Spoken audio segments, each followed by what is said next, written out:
नमस्कार, आप देख रहे हैं नेशन वन। आज नेशन वन की टीम के साथ बात करने के लिए मौजूद हैं उत्तराखंड राजनीति के पुरोधा कहे जाने वाले पूर्व मुख्यमंत्री हरीश रावत। सर, मतलब आपका कहना ये है कि राजनीति में युवा चेहरों का आना बहुत ज़रूरी है इस टाइम राजनीति को और बेहतर बनाने के लिए? बहुत आवश्यक है और युवाओं को ही एक बात समझ के चलनी पड़ेगी कि रवा होने के लिए कई तरीके के झटके सहने पड़ते हैं। आप जितने रवा होंगे उतने ही आप चमक बिखेरेंगे। कोई सहजता से राजनीति के अंदर यूं ही नहीं आ जाता है। तो उसके लिए जिसको हमारे गांव घर की भाषा में कहते हैं ना, बहुत पापड़ बेलने पड़ते हैं। तो पापड़ बेलने की क्षमता और सहनशीलता हमारे नौजवानों को भी पैदा करनी। राव जी, लगातार आप लिखते रहे, एक अब वक्त आ गया है। कौन सा वक्त है? अंतर्मन की भावना से लिख रहे हैं। क्या राजनीति में इतनी चीज़ें सीखी हैं, उसके बावजूद इतनी पॉपुलैरिटी मिल जाती है? एक ज़माना हो गया राजनीति को देखते देखते, तो कौन सा वक्त वो हरीश रावत जी का चल रहा है जिसको वो अंतर्मन की भावना से सब पूरे जो आवाम है उनको बताना चाहते हैं? यदि हमने वो पहले ही बता दिया होता तो आप हमसे सवाल कैसे पूछते? तो ये भी तो एक अदा होनी चाहिए, जिज्ञासा आप लोगों के मन में जिज्ञासा बनाए। तो हम आपकी जिज्ञासा बनाए रहना चाहते हैं और जिस दिन समय आ जाएगा तो curtain will be of.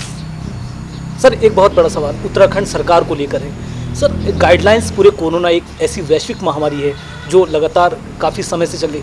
Guidelines राज्य सरकार जारी करती है, चंद मिनट बाद, चंद घंटों के बाद उसमें फिर संशोधन किया जाता है। क्या ये राज्य सरकार और जो ब्यूरोक्रेट्स हैं या सरकारी लोग, उनमें आपस में तालमेल सही नहीं बैठता? नहीं, देखिए, एसओपी में परिवर्तन कभी करना पड़ता है। मैं उसको बहुत ऐसा नहीं लेता सर यहाँ, लेकिन बार बार सारी गाइडलाइंस में देखा गया है अमूमन कि बदलाव हुआ है। सत्यता ये है कि केंद्र सरकार के स्तर पर भी चीज़ें स्पष्ट नहीं होती जी, और राज्य सरकार तक जब तक वो आती हैं तब तक थोड़ा कन्फ्यूजन पैदा हो जाता है। फिर उसको उनके साथ केंद्र सरकार के गाइडलाइंस के साथ अलाइनमेंट बिठाने के लिए उनको राज्य को विड्रॉ करना पड़ता है। तो मैं इसको बहुत गंभीरता से नहीं लेता, बशर्ते जो संशोधन हो वो सुधार के लिए होना चाहिए, बेहतरी के लिए होना चाहिए। मैंने देखा कुछ मामलों में राज्य सरकार ने जो संशोधन किए वो सुधार की तरफ नहीं थे जी, सुधार की तरफ नहीं थे, बल्कि उससे ग्राउंड लेवल पर कन्फ्यूजन बढ़ा। तो ये मुख्यमंत्री को देखना चाहिए कि कन्फ्यूजन न बढ़े। सर, एक सवाल उठता है, एक सावन का महीना भी चल रहा है, जैसे लॉकडाउन किया गया, साप्ताहिक बंदी को फिर दोबारा लाया गया, सैटरडे और संडे को बंद रखने का जो निर्णय ले रहा है राज्य सरकार ने लिया, उसमें मीट और शराब की दुकानों को आवश्यक सेवाओं में रखा गया है राज्य सरकार के द्वारा। अभी मैं देख रहा था कि श्री देवालय बंद,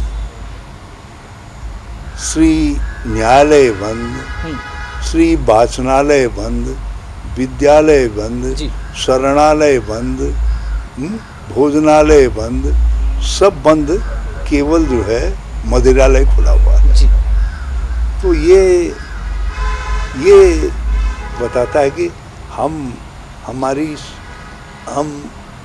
कितनी गंभीरता से स्थिति को टैकल कर रहे हैं। यदि आज श्रावण का महीना था कि शिवालयों में सोशल डिस्टेंसिंग को कड़ाई से लागू करते हुए लोगों को जल चढ़ाने देते ना जी, तो तुम्हारा जो मदिरालय था उसकी तरफ लोगों की नज़र नहीं जाती है। अब तुमने शिवालय तो बंद कर दिया, मदिरालय खोल रखा है जी। तो ये अपनी अपनी समझ की बात है।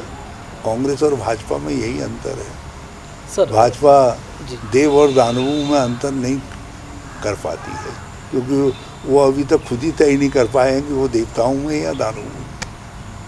सर, सबकी चाहत हरीश रावत, तो क्या 2022 में फिर एक ऐसा बैनर लोगों को दिखने मिले, एक जो राजनीति का जो आ रहा है चुनाव अभी विधानसभा? अरे इस नारे के साथ तो गड़बड़ हो गई, वो हरीश शब्द काट दिया, लोगों ने त्रिवेंद्र लगा दिया। सर, क्या त्रिवेंद्र सिंह रावत में क्या ऐसा रावत जी को दिखता है, बड़े रावत को क्या दिखता है कि जो तारीफे के पुलंदे हमेशा सोशल साइट पर दिखने को मिल जाते हैं? पुलंदे नहीं बांटता। शाहबाज त्रिवेंद्र। मेरा अपना मानना है कि राज्य में राजनीतिक स्थिरता रहनी चाहिए जी। और ये संयोग है कि त्रिवेंद्र सिंह जी मुख्यमंत्री बने, एक अच्छा आदमी जी। और समय के साथ सुधरेंगे। अभी मैं नहीं कहता कि ये एक बेहतर चीफ मिनिस्टर है, लेकिन आगे जो हमारे प्रतिद्वंदी हैं वो लोग भी तो ठीक होने चाहिए, उस पार्टी में भी ठीक होनी चाहिए। तो इसलिए हम उनको केवल वहीं तक ठीक बताते हैं जिस दिन तक उनके पार्टी का जो ये 5 साल का कार्यकाल है ये पूरा नहीं हो रहा है। जिस दिन ये कार्यकाल पूरा हो जाएगा तो उस दिन फिर आप हमसे पूछिएगा कि हम त्रिवेंद्र सिंह जी को क्या समझते हैं, तब हम आपको बता देंगे। तब तक रहस्य उसी तरीके से पिटारे में बंद रहेगा जैसे जो है आपका दर्द बंद है, जैसे जो है अब समय आ गया है वही पिटारा बंद है। सर एक लंबे समय से राजनीति में है, 5 बार सांसद भी रहे, केंद्रीय मंत्री रहे, राज्य में पूर्व मुख्यमंत्री की भूमिका आपने निभाई। पहली राजनीति जब आप एक बार राजनीति में कदम रखा था और आज की राजनीति, कितना अंतर देखने को मिलता है? क्योंकि राजनीति में आज वो चीज़ें देखी जाती हैं जो लोग एक्सपेक्ट नहीं करते थे पहले। आज सरकार बना देती है, आवाम प्रतिनिधि चुनती है, बाद में कांग्रेस को वोट दिया जाता है, पता चलता है वो भाजपा की झोली में जाकर के लोग बैठ जाते हैं। कई सूबों में भी ऐसा देखने को मिलता है, आपके साथ खुद ऐसा यहाँ उत्तराखंड में? देखिए, इस बुराई से निजात पाने के लिए पार्लियामेंट ने एंटी डिफेक्शन लॉ बनाया जी। राजीव जी की सरकार की ये बहुत बड़ी उपलब्धि थी जी। और जिस दिन संशोधन लाए इसमें, इसको और सख्त बनाया अटल बिहारी वाजपेयी जी ने। उन्होंने कहा कि ये लोकतंत्र अब एक स्वच्छ गंगा जल की तरीके से प्रभावित हो सकेगा, क्योंकि हमने दल बदल को अब असंभव बना दिया है। और आपने ठीक ही कहा, उनकी पार्टी की जो ये सरकार है इसने असम में दल बदल करवाया, अरुणाचल में करवाया, फिर उसके बाद उत्तराखंड में करवाया। मध्य प्रदेश में उत्तराखंड में यदि कोर्ट का निर्णय नहीं आता तो उसके बाद कई और राज्यों के भी नंबर उसी बार आ रहे थे, हिमाचल आदि के। लेकिन फिर कुछ दिन विराम रहा, फिर कर्नाटक में आया, फिर मध्य प्रदेश में आया, अब राजस्थान में अपना रहे। सबसे नग्न तरीके का तो प्रयोग इन्होंने गुजरात में किया। आपने एक राज्यसभा की सीट जीतने के लिए इतना घृणित स्तर की एक एमएलए से कह रहे हैं कि जिंदगी भर की जितनी चाहो ख्वाहिश तुम्हारी पूरी कर देते हैं, लेकिन तुम अपनी विधानसभा से इस्तीफा दे दो। अब एक नया तरीका निकाल दिया विधानसभा से इस्तीफा देने का। तो इससे तो लोग जनमत बिल्कुल बेकार हो जाएगा। आप जनमत को नकारा बनाने का प्रयास है। तो ये जो कुछ हो रहा है ये देश के लिए अच्छा नहीं हो रहा है। और मैंने कुछ चीज़ें तो बताई आपको कि सहिष्णुता रह नहीं गई है। हम एक दूसरे का आदर करना हमने बिल्कुल छोड़ दिया है। धन शक्ति का प्रबल प्रकोप हो गया है। इस समय एक वो पंकज उदास की कविता है ना कि तू ही है गोरी, क्या है वो, माला माल क्या कहता है, एक तू ही है गोरी, वो याद नहीं, माला माल, बाकी हैं सब कंगाल। तो बाकी पार्टियां सब कंगाल हैं, केवल भाजपा ही माला माल है। सर वैश्विक महामारी में लोग इस समय क्योंकि उन्होंने सारा इतना धन इकट्ठा कर लिया है कि धन के बल पर हिंदुस्तान के लोकतंत्र को संचालित करना चाहते हैं। तो ये समय बहुत अच्छा नहीं हो रहा है और जो कुछ हो रहा है ये बहुत चिंताजनक है। जी सर, 2022 विधानसभा की क्या तैयारियां हैं? 2022 में कांग्रेस जीतेगी यहाँ और पक्की तौर पर जीतेगी। तो चेहरा हरीश रावत ही होंगे। और मेरा अपना मानना है कि देश के दूसरे हिस्सों में भी कांग्रेस आएगी। 2022 के बाद ये चक्र फिर लौटेगा और 2024 आते आते तक जो है हालात उसी तरीके के बन जाएंगे जिस तरीके से सन 2002 से 2004 के बीच में बने थे। बहुत शुक्रिया सर। जब आप उत्तराखंड के सीएम थे उस टाइम आपने कुछ प्लान सोचे थे जो अभी तक पूरे नहीं हुए? बहुत सारे प्लान पूरे नहीं हो पाए। हमने बहुत सारी योजनाएं शुरू की थी। उन योजनाओं को आधे अधूरे में बंद कर दिया गया। और कुछ हर पार्टी की, हर सरकार की अपनी प्रायोरिटीज़ होती हैं, मगर ये उन प्रायोरिटीज़ के हिसाब से कम चल रहे हैं। ये लोग अपनी पसंद नापसंद के आधार पर ज़्यादा चल रहे हैं और ऐसी जगह प्रयोग कर रहे हैं जिन जगहों पर प्रयोग नहीं करना पड़ता, जहाँ कंटिन्यूटी को बनाए रखना पड़ता है, नहीं तो उसका दुष्प्रभाव राज्य को पड़ता है।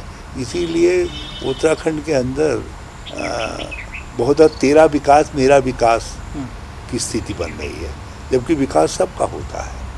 तो जब तक हम सामूहिक सोच और समझ को आगे नहीं बढ़ाएंगे, उसके आधार पर काम नहीं करेंगे, हम ये नहीं मानेंगे कि ये मैराथन वो रिले रेस जैसी है जिसमें बैटन जिसके हाथ में है और वो दौड़ता है अपनी दौड़, जहाँ पर उसकी जनता सीटी बजा देती है बस, तो वो दूसरे को बैटन सौंपता है, दूसरा दौड़ता है, जब उसकी सीटी बज जाती है तो तीसरा दौड़ता है, तो उससे दौड़ पूरी हो जाती है। तो यहाँ दौड़ पूरी नहीं हो रही है, हर बार नई दौड़ है। मैं कुछ कदम दौड़ा तो मेरे पता चला बाद में जो आया उसने पहले मेरे फुटप्रिंट मिटाए, फिर अपनी दौड़ लगाने की सोची, अगला जो आएगा उसके फुटप्रिंट मिटाएगा।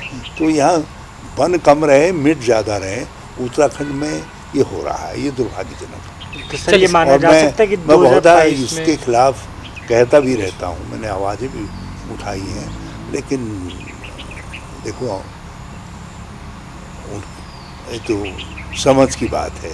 अब भाजपा के अंदर हमने अनटचेबिलिटी को कानूनन देश में समाप्त कर दिया। अनटचेबिलिटी जैसा कोई शब्द नहीं है, लेकिन भाजपा की राजनीति में स्टिल अनटचेबिलिटी परसिस्ट, क्योंकि वो दूसरे राजनीतिक दल के व्यक्ति को अनटचेबल मानते हैं। तो जी बहुत शुक्रिया निशा वन से बात। ये अभी हमारे साथ अभी बात कर रहे थे उत्तराखंड के पूर्व मुख्यमंत्री हरीश रावत, जिन्होंने बेबाकी से बताया कि संगठन पर जैसे आरोप लगते आ रहे हैं लगातार कि अंदरूनी गुटबाजी कांग्रेस में चल रही, उन्होंने साफ सिरे से खारिज किया इस बात को, कोई अंदरूनी गुटबाजी नहीं है। आने वाला 2022 का जो विधानसभा चुनाव है, पार्टी पूरी निष्ठा और ईमानदारी से वो चुनाव लड़ने वाली है और राज्य में फिर दोबारा से कांग्रेस की सरकार 2022 में बना ली हुई। आप लगातार नेशन वन के साथ जुड़े रहिए, अगले हफ्ते हम हाजिर होंगे फिर नई शख्सियत के साथ। हमें दीजिए इजाज़त, धन्यवाद। नेशन वन की खबरों के अपडेट के लिए आप हमारे चैनल को लाइक करें, सब्सक्राइब करें, पसंद आई वीडियो को शेयर करना ना भूलें और ज़्यादा जानकारी के लिए लॉग इन करें www.nation1.tv पर। अधिक जानकारी के लिए आप हमें ट्विटर, फेसबुक पर भी फॉलो कर सकते हैं। तो खबरों की ज़्यादा जानकारी के लिए बने रहें नेशन वन के साथ।